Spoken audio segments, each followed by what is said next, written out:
Not exactly mail call, but who didn't buy one of these last week?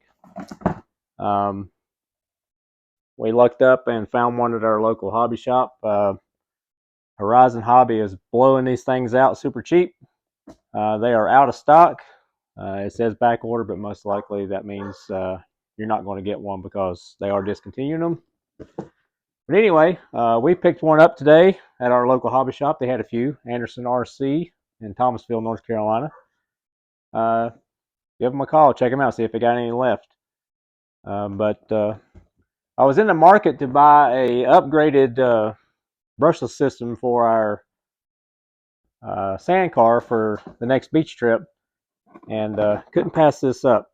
Just the parts alone in this thing are here, so we may part it out and use the system out of this in the sand truck, even though it's probably overkill. But anyway, let's pop this thing open and check it out. All right, guys, went ahead and popped the seals. I jumped ahead and went ahead and got her open. The packaging on these things is not very exciting. It was zip tied to another sheet of cardboard. The car comes complete, and these things actually look pretty killer. I guess they weren't selling real hot, so they've got something new planned. But like I said, they were blowing these things out, selling them super cheap. Couldn't pass it up. It is 22. If you hadn't seen, I'm sure everybody's got one of these on YouTube right now. It's got a 6500 kV Spectrum system in it, 100 amp speed control. We were in the market for a speed control motor combo for the sand car to give it a little more pep for the next trip we're going to take in a few weeks. And just the price of this thing with all the electronics and also a Spectrum radio, couldn't pass it up. It was as cheap or cheaper than just a speed control motor combo that I was looking at.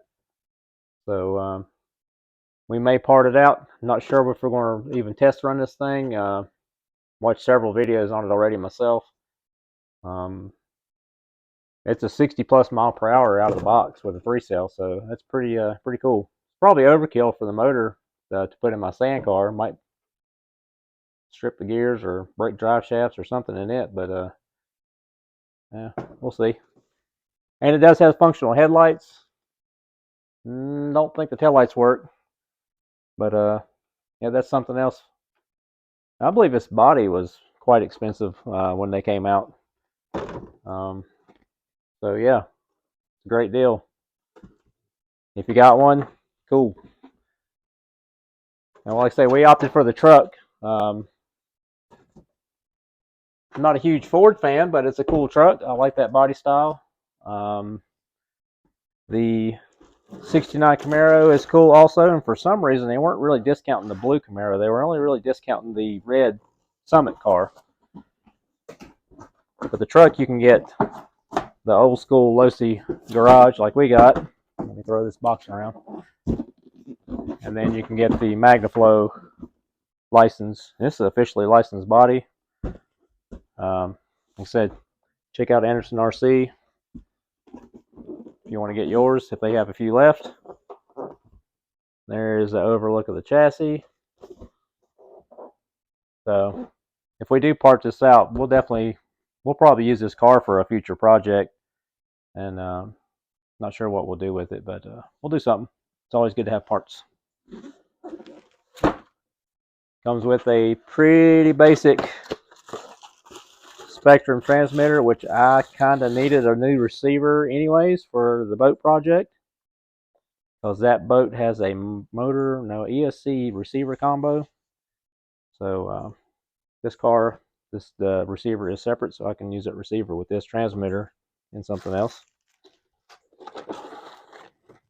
Comes with the basic tools, the little Allen wrenches, your little 4-way, a Losi sticker for your toolbox, some ProLine literature for other bodies, and of course your instructions and operating manual, all the usuals. As far as what's going on at the shop, We did a few little basic things I planned on doing before I went the last time. We did the sand tires, tire lettering. I use vinyl on this.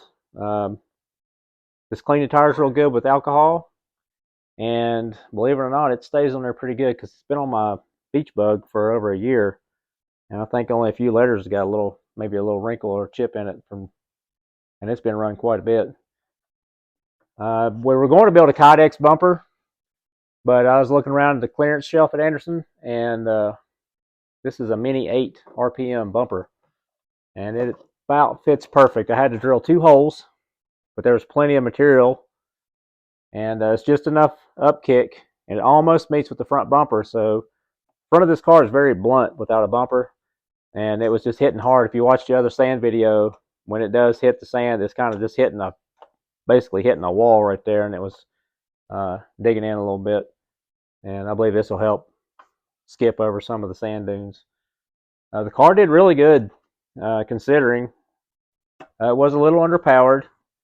I'm afraid if I put that Losi system in this thing, it's going to be overkill and probably blow these plastic drive shafts apart. But that's the risk we may take, because I was in the market for a brushless system, like I said, and that costs less than a brushless system. The boats, the Geico. I'm going to throw a little running video of this thing's stock. It's terrible. It's super slow. It is a toy. It's a beginner boat. We are going to do the upgrades. I got a brushless system on the way. I'm kind of stumped on the prop modification, on getting the right flex cable and the right size because it's so small. You can find it for the bigger boats a lot easier, and I don't know a lot about boats. I don't know what I can retrofit exactly, but I'm going to do my research on that. We've got the motor speed control combo coming, that the other channel that I mentioned in the other video, that Ironclad RC they used, but he used a flex shaft and a prop on something that's discontinued. Is just something he happened to have. So we're trying to find something that's available regular or readily, and see if we can make that same modification with what's available over the counter now. The reason we ordered that brushless system is because boats are not real big around here. So I try to shop local as much as possible, but they didn't have it, and they don't have very many boat parts because it's just not a big thing. The Mini Rio that you've seen in other videos, we flaked this baby out today at work. Might put some few graphics or logos on it, put a windshield back in it. I didn't get too crazy and try to lowrider it out. We just flaked it because I had some. Thanks, Chris, for the use of the Roth metal flake. We'll throw a little video of that happening in this video too. Like I said, this Sunday video, we didn't do a whole lot of exciting things this week. It was pretty much just work. We will bring back, I believe we're going to bring back the what's on the shelf rig rundown for Wednesday. We're going to try to squeeze out 3 more episodes to get to 10. Wednesday will be episode 8, and it may also be an unboxing style. I've got an 80s Radio Shack car that I got when I was a kid. Not the car, but the same car. I found one new on eBay several years ago, and it's the same car I got for Christmas in, I believe it was 1985, and that's got a pretty cool story. Anyway, yeah, we're going to get some batteries for that thing, and it might run, so it should. It's been in a box for 35, 40 years. That's the update on the boats, and the channel, and the beach car. I know the beach videos aren't the biggest hit. I just love running them out there. I know it's a mess. I'm not stupid. I know I've run the other car for 10 years on the beach, and sand gets everywhere. Your bolts rust. Whatever isn't stainless is going to rust. We are documenting where this car goes, and it's made its first beach, Wrightsville Beach, North Carolina. So the next beach will be Anna Maria Island in Florida, on the west coast of Florida. And we may go to another small island while we're there, and if possible, I'll bring this along, so we'll try to get 2 beaches in Florida while we're there. Anyway, Sunday's video, not hitting on much this week. Didn't do much. Just a ho-hum week. So I appreciate everybody that has subscribed this week. We are gaining on that 1,000. Looking at my analytics, of course it don't matter, going back to lifetime on analytics. I've been on YouTube for 14 years now. We got over 220 some thousand views, almost 6,000 hours. We've almost hit 3,000 this year, trying to hit that 4,000 hours and 1,000 subscribers. We are getting there. We are inching. So I think if we keep at this pace, we should get there by the end of the year. So I appreciate everybody that's coming along. I know my editing sucks. No, I'm on a phone. That's all I got.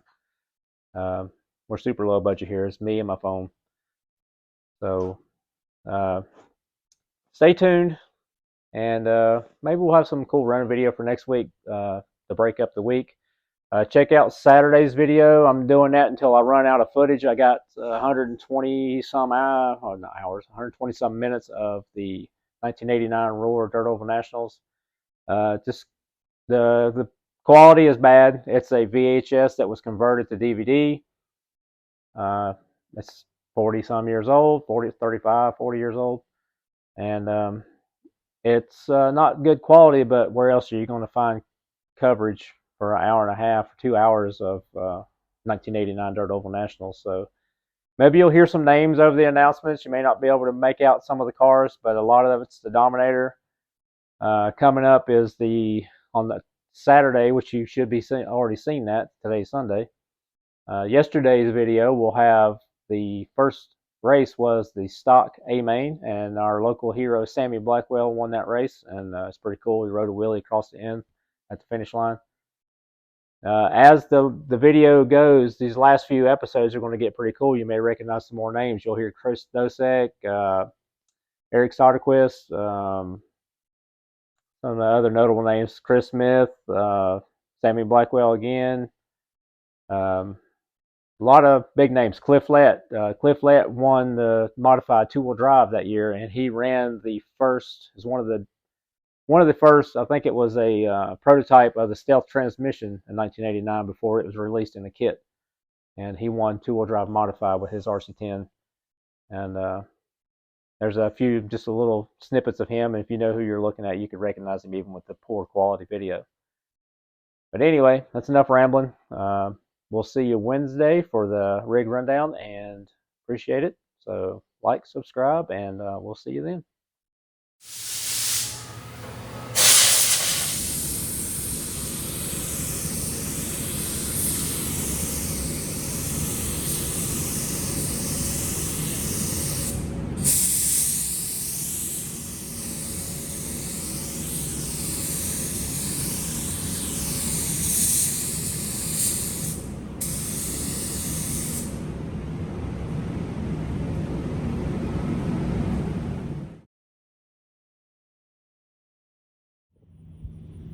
All right, guys, right here on location. We're gonna test this thing out box stock. Like I said, this thing was supposedly not working when I bought it, and we just did a little troubleshooting, and it seems to be working fine. So here's a test run, box stock with a nickel metal battery as it comes.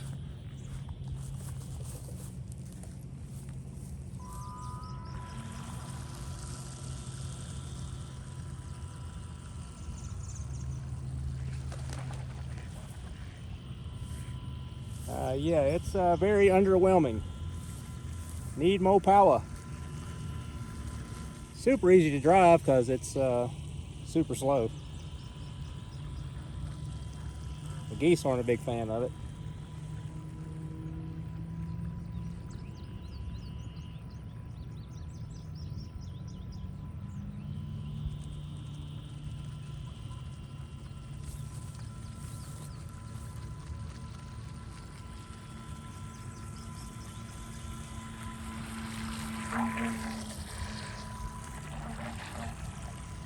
Definitely a beginner boat.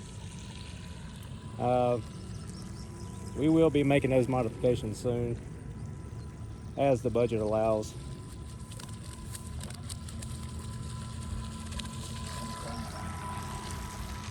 Pretty neat. You can see the coolant system working. The way the coolant works, it's like a vacuum. There's a hose at the tail, at the rudder, and as you go along the water, it creates sort of a vacuum, and it pulls water in through the system, which goes around the motor, past the speed control, and then it exits out the side of the boat. You see a little stream. Probably can't see it in this camera so far away, but yeah, this thing's slow enough you could probably play with it in a swimming pool. So yeah, definitely looking forward to them 40-mile-per-hour modifications.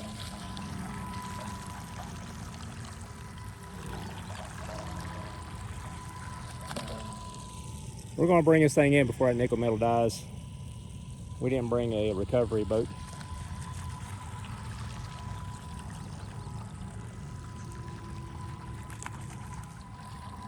All right, there you have it. Bone stock. Stay tuned for the modifications.